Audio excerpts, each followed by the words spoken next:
Hi everyone in English 2323, it's Dr. E and I'm here with your week 8 instructional video. Can you tell who I am? We'll get to it. Anyhow, let's go ahead and jump into our content area to see our module for this week and get a sense of what is on the agenda. It's a pretty regular week for us. We're finishing up our reading of Stevenson's short story, The Strange Case of Dr. Jekyll and Mr. Hyde.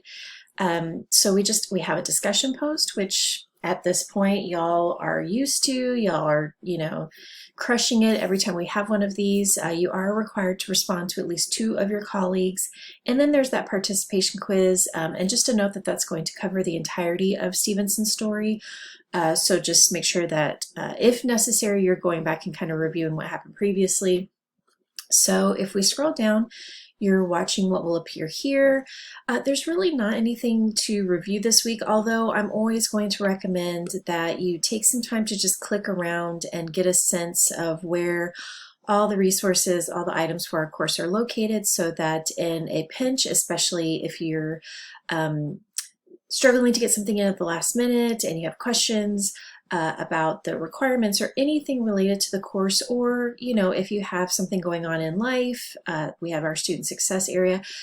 Just know that there are all kinds of resources located over here, and it can be overwhelming to have all this information at your fingertips, but the more you click around, the more comfortable you'll be in terms of finding answers to any questions you may have.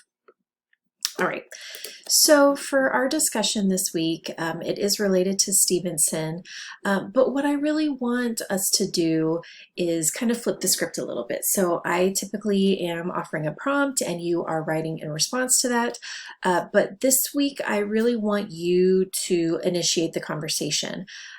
So for the post, I want you to compose a thoughtful and thought-provoking question related to Stevenson's story. And so that's the grading on this is really going to depend on, the level of involvement your question is encouraging for those who are working to answer it.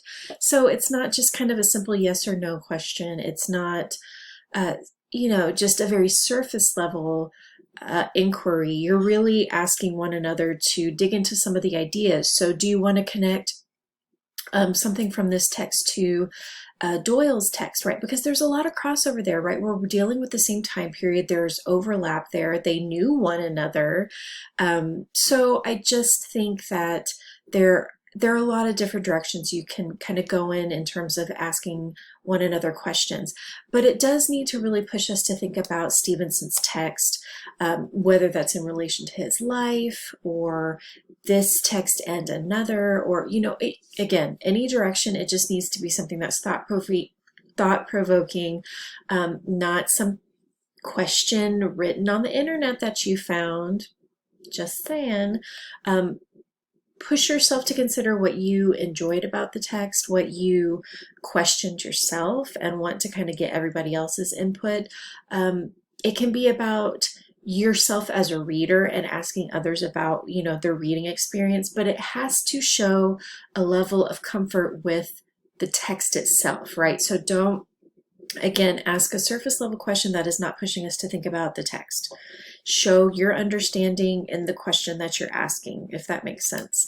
And then, of course, you're going to be graded on the responses to your colleagues. So it needs to offer research, so pulling from the text itself. I'm not necessarily requiring that you include quotes, though that does definitely satisfy the requirement for kind of a research-based response. But it needs to show, again, a level of understanding and engagement with the text, showing that you've read and worked through some of the ideas there, right? Okay. Look at the various questions from your colleagues and strive to answer questions that have not yet received responses, right? So, engage with one another, right? Don't just pick, okay, the very first question is here, I'm going to answer that one. Look through some of the questions, think about them, see if people haven't had any responses or engagement yet. We really do want this to be as close to a conversation as we can get online, right? Okay, and then we're going back to week 8, and we do have that quiz that will be over the entirety of Stevenson's story. The random word or term for this week's quiz is going to be candy corn, because why not? And if you haven't guessed, I am Moira Rose from Schitt's Creek. And if you haven't watched that show, whew, it's so worth a watch. But you can also just look up Moira Rose and see all the outlandish outfits that Catherine O'Hara wore as that character. She's the best. Anyhow, hope y'all have a wonderful week. Reach out, let me know what you need. I am positively bedeviled with meetings, etc. That's a quote. But of course, we have time to meet during office hours or outside of those, whatever you may need. And remember, there's that Q&A discussion board area, which y'all have used and I appreciate. So just have a wonderful week and good luck getting everything done.